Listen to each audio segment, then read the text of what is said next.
ప్రశ్న Raavan are Joseph Raavan అనే ఒక పర్సన్, ఒక చిన్న యూట్యూబర్, తెలుగు రాష్ట్రాల్లో ఒక చిన్న యూట్యూబర్. మీరందరూ గమనించాల్సింది, ప్రశ్నించాల్సింది, ఆలోచించాల్సిన విషయం, ప్రశ్న రావణ్ అనేటువంటి ఒక చిన్న యూట్యూబర్ ఇంత పెద్దగా సనాతన ధర్మం మీద దాడి చేయగలడా అనేది ఒకటి ఆలోచించండి. అతనికి ఎవరు సపోర్ట్ చేస్తున్నారు, మోరల్గా, ఫైనాన్షియల్గా ఎవరు సపోర్ట్ చేస్తున్నారో మీరు ఒకసారి చూస్తే అర్థమవుతుంది. నేను ఒక పెద్ద మనిషి అంటాడు, ఉప్మా చట్టం అంటాడు. పెద్ద మనిషి తొందరపడకు, ఆ ఉప్మా చట్టం, ఇడ్లీ చట్టం నీ గుడివాడకు వచ్చినప్పుడు కూడా నీకు తెలుస్తుంది. నువ్వు గుడివాడ ఎక్స్ఎమ్మెల్యేవా, గుడివాడ రౌడీవా, తొందరలో తెలుస్తుంది, తొందరపడకూడదు. ఇంకొక పాయింట్ ఏంటంటే, ఇలాంటి సంఘ వ్యతిరేక శక్తుల్ని, సంఘ విద్రోహుల్ని, దేశద్రోహుల్ని అతనే చెప్పాడు. ప్రశ్న రావణ్ ఆయన యొక్క యూట్యూబ్లో వచ్చినటువంటి ఒక వీడియోలో క్లియర్గా చెప్పాడు, నేను నాస్తికుణ్ణి, నేను దేశభక్తుణ్ణి కాను అన్నాడు. ఇంకా దేశభక్తుణ్ణి కాను అని ఏదైతే సనాతన ధర్మం మీద పదే పదే దాడులు నిర్వహించడం, ఏదో ఒక సభ పెట్టారు. ఆ సభ పేరు ఏం పేరు? దళిత క్రిస్టియన్ల గురించిన సభ. అక్కడ ఏం మాట్లాడాలి? మా దళిత సోదరుల గురించి, మా దళిత సోదరులకి ఎలాంటి అన్యాయం జరుగుతుంది సమాజంలో, వాళ్ళకి గవర్నమెంట్ ఏం చేయాలి, గవర్నమెంట్ తరపున ఎటువంటి పథకాలు ఉండాలి, అవి మాట్లాడాలి తప్పితే హిందూ దేవుళ్ళ మీద, సనాతన ధర్మాన్ని పరిరక్షించేటువంటి ఎన్డీఏ ప్రభుత్వం మీద, పవన్ కళ్యాణ్ గారి మీద, చంద్రబాబు గారి మీద ఇలాంటివన్నీ చేసినప్పుడు వాళ్ళ కఠినంగా వాళ్ళని శిక్షించకపోతే ధర్మం మీద, ప్రభుత్వం మీద ఒక నమ్మకం పోద్ది. అలాంటి సందర్భంలో ఇలాంటి చట్టాలు, ఇలాంటి శిక్షలు వేయడం సమంజసం. తప్పకుండా ఇంకా కఠినంగా శిక్షించాలి. శిక్షిస్తేనే మరలా ఇలాంటి సనాతన ధర్మం మీద, హిందూ ధర్మం మీద, దేవుళ్ళ మీద దాడులు ఆగుతాయని మా అభిప్రాయం. అంటే ఇంకా దీన్ని మనం, ఇది ఇన్వెస్టిగేషన్ స్టేజ్లో ఉంది.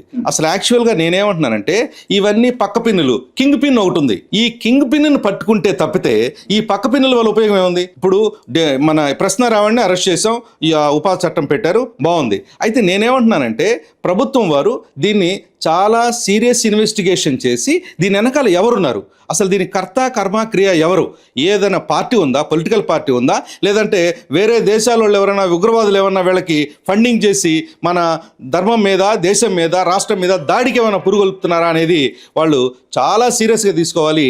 నేను ఎన్డీఏ ప్రభుత్వాన్ని, గౌరవనీయులు చంద్రబాబు నాయుడు గారిని, లోకేష్ గారిని, అలాగే పవన్ కళ్యాణ్ గారిని, మన హోమ్ మినిస్టర్ గారిని అందరికీ కూడా రిక్వెస్ట్ చేస్తున్నాను, మీరు వెరీ ఇమ్మీడియట్గా ప్రాపర్ ఇన్వెస్టిగేషన్ టీమును పెట్టి, ఒక సిట్ని పెట్టి క్లియర్గా ఈయనకి ఎవరున్నారు, దీనికి కర్త కర్మ క్రియ ఎవరు, ఇంతలాగా సనాతన ధర్మం మీద, దేవుళ్ళ మీద ఎందుకు ఇంత దాడి చేయాల్సిన అవసరం ఉంది ఆయనకి ఏంటి ఉపయోగం, అల్టిమేట్గా ఏ వ్యక్తికి, ఏ పార్టీకి దీనివల్ల లాభం కలుగుతుంది అనేది అది ఫైండ్ అవుట్ చేయాలి. ఆ ఎవరైతే అల్టిమేట్ బెనిఫిషియరీ ఉన్నాడో ఈ మాటల వెనకాల, ఈ మొత్తం ఈ కాన్స్పిరసీ వెనకాల, వాళ్ళని కనుక్కొని వాళ్ళని శిక్షిస్తే భవిష్యత్ తరాలు, భవిష్యత్తు హిందూ ధర్మం మీద ఇలాంటి దాడులు ఆగుతాయని మా అభిప్రాయం. ఇది తప్పకుండా అండి.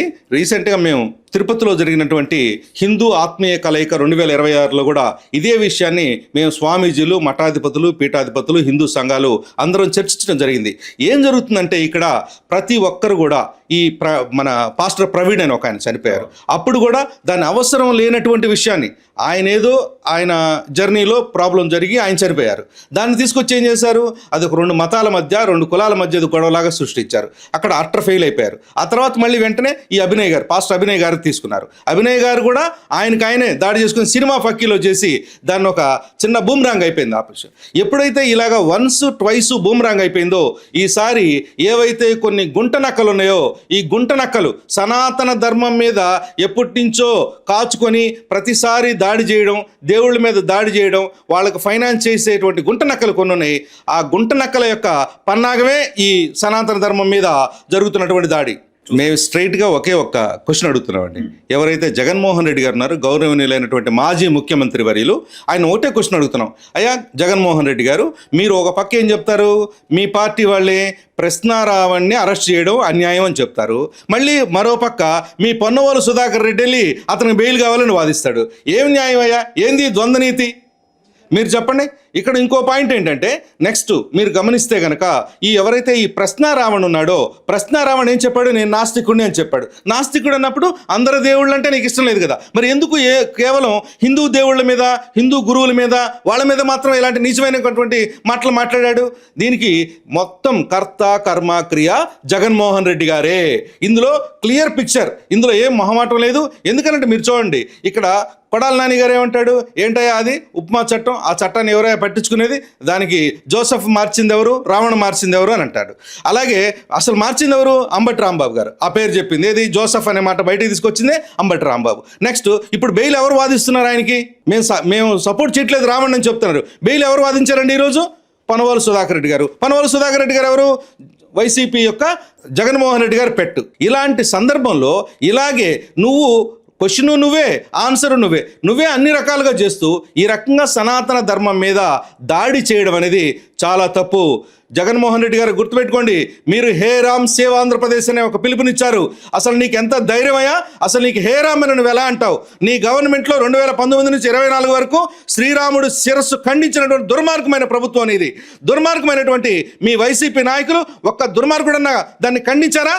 అలాంటి ఖండించకుండా ఇప్పుడు వచ్చి ముసలి కన్నీరు గారుస్తూ సనాతన ధర్మానికి ఏదో జరిగిపోతుంది, సనాతన ధర్మాన్ని నేను ఒక్కడే మాత్రం రక్షించగలను అని చెప్పి హే రామ్ సేవ్ ఆంధ్రప్రదేశ్ అంటావా? నువ్వు ఇమ్మీడియట్గా నీకు అసలు హే రామ్ అనేటువంటి అర్హత నీకు లేదు. నువ్వు ఎటువంటి పరిస్థితుల్లో కూడా ఆ మాటలు ఉపసంహరించుకోవాలి.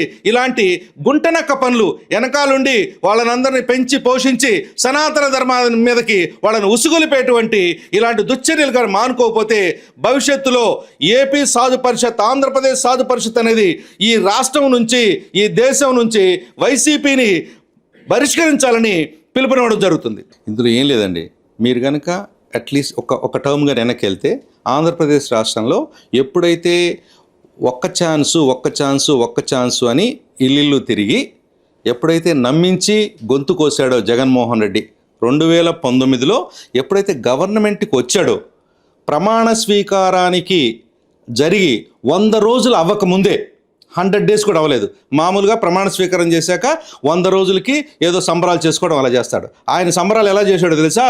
గుంటూరులో ఉన్నటువంటి ఒక దుర్గమ్మవారి టెంపుల్ని కూలగొట్టాడు. అది ఆయన సంబరం.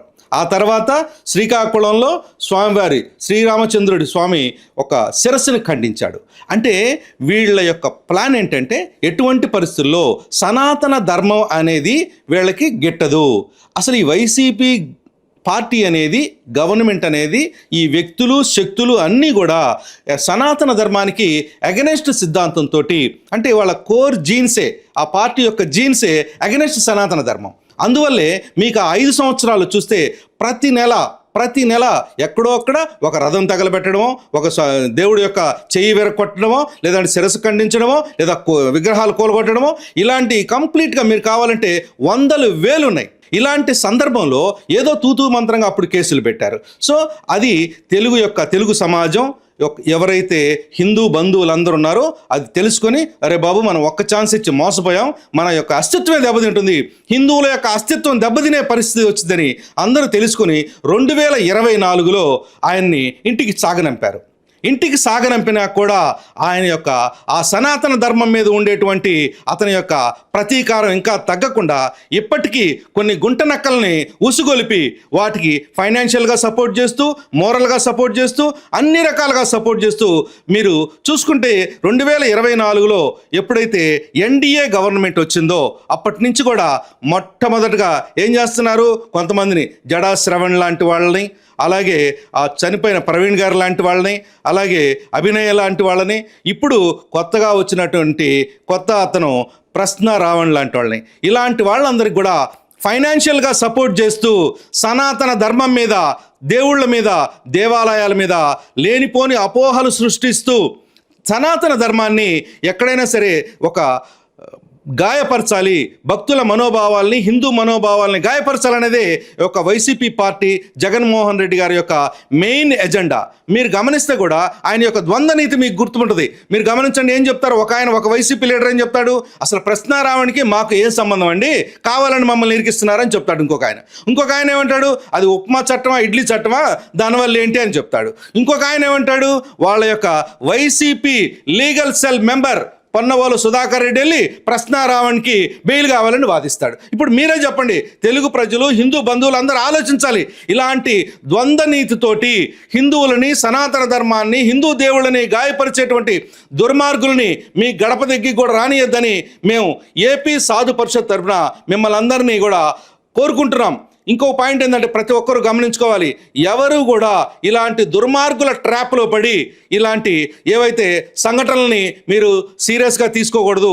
కేవలం గవర్నమెంట్ మాత్రమే దీనిని సీరియస్గా తీసుకొని వాళ్ళ మీద కఠినమైనటువంటి చట్టాలని వాళ్ళ మీద చేసి శిక్షలు పడితేనే ఇంకొకరికి భయం ఉంటుంది. మేమేం చెప్తున్నామంటే ఏపీ సాధు పరిషత్ అనేది కేవలం హిందూ ధర్మం అని కాదు, ఏ మతమైనా సరే ఎవరి మతాన్ని వాళ్ళు ఆచరించుకోవచ్చు. అంతేగాని పక్క మతం వాళ్ళ దేవుళ్ళ మీద, దేవాలయాల మీద, భక్తుల మీద ఎలాంటి విమర్శలు అన్నెసరీగా చేయకూడదు అనేదే మా సిద్ధాంతం. తప్పకుండా అండి, ఇదేంటంటే ఒక దుర్మార్గమైనటువంటి ఆలోచన. ఏంటి, నేను 2019లో చాలా సక్సెస్ఫుల్గా హిందువులను మోసం చేసి నేను గవర్నమెంట్లోకి రాగలిగాను. అందుకని అదే ప్రశ్న, అలాగే అదే డ్రామాకి మళ్ళీ ఇప్పుడు తెరలేపారు జగన్మోహన్ రెడ్డి గారు. ఎలాగా, ఒకరోజు బొట్టు పెట్టుకుంటారు, ఒకరోజు పులివెందుల్లో హోమం చేస్తారు, ఇంకొక రోజు ప్రశ్నారావణికి ఫోన్పే కొడతారు ఏమని, హిందూ దేవులను తిట్టమని. అలాగే ఏం చేస్తాడు, మళ్ళీ ఇంకోసారి వాడి అభినయ నాయానికి చెప్తారు. అభినయ్కి ఏం చెప్తారు, అరే నువ్వు ఒక డ్రామా వేయరా బాబు, ఈ డ్రామా ఎలా ఉండాలంటే హిందువులంతా వచ్చి నేను కొట్టడానికి వచ్చినట్టుగా. ఇలాంటి డ్రామాలకి, ఇలాంటి గుంట నక్కలకి మొత్తం ఫైనాన్షియల్ సపోర్ట్ కానీ ఎవ్రీథింగ్ జగన్మోహన్ రెడ్డి గారి తాడేపల్లి ప్యాలెస్ నుంచే వెళ్తుంది. ఈ తాడేపల్లి ప్యాలెస్ని హిందూ బంధువులందరూ కూల్చే రోజు చాలా దగ్గరలో ఉంది. దయచేసి జగన్మోహన్ రెడ్డి గారు, మీరు ఎటువంటి పరిస్థితుల్లో ఈ హిందూ ద్రోహులతోటి, హిందూ ద్రోహానికి, సనాతన ధర్మం యొక్క ద్రోహానికి మీరు పాల్పడవద్దండి. మీ రాజకీయం ఉంటే మీ రాజకీయం చేసుకోండి, మీరు ఎలాగా మీ పార్టీని అభివృద్ధి చేసుకోండి. అంతేగాని హిందువుల జోలికి, హిందూ ధర్మం జోలికి, హిందూ దేవుళ్ళ జోలికి, భక్తుల జోలికి వస్తే ఖబర్దార్. మీరు గతంలో మొన్న మీ స్టేట్మెంట్లోనే చెప్పారు, ఏమని అంటే ప్రసాదాన్ని కల్తీ జరగలేదన్నారు. ఏం చేయంట, జంతు కొవ్వు దానిలో కలపకపోతే అది కల్తీ కాదంట. అంతేగాని టాయిలెట్ క్లీనర్లు అవన్నీ కలిపితే కల్తీ కాదా? నువ్వుకేం తెలుస్తుంది ఆ ప్రసాదం యొక్క పవిత్రత? నువ్వు ఎప్పుడన్నా మా స్వామి ప్రసాదం తిన్నావా, మా స్వామి తీర్థం తీసుకున్నావా? నీకెందుకయ్యా సనాతన ధర్మం గురించి? నువ్వేదో ఒక ధర్మాన్ని పాటిస్తున్నావు, ఆ ధర్మాన్ని ఫాలో. ఎందుకు వేరే వాళ్ళ ధర్మాన్ని కూడా, వేరే వాళ్ళని కూడా పాడు చేయాలని, ఆ ధర్మాలని, ఆ యొక్క సిద్ధాంతాలని అన్యాయం చేయాలని మీరు ట్రై చేయొద్దండి. మీరు ఇలాంటి దుర్మార్గమైనటువంటి పనులన్నీ మానుకొని మీరు ఓన్లీ రాజకీయం మాత్రమే చేయాలని మేము మీకు డిమాండ్ చేస్తున్నాం.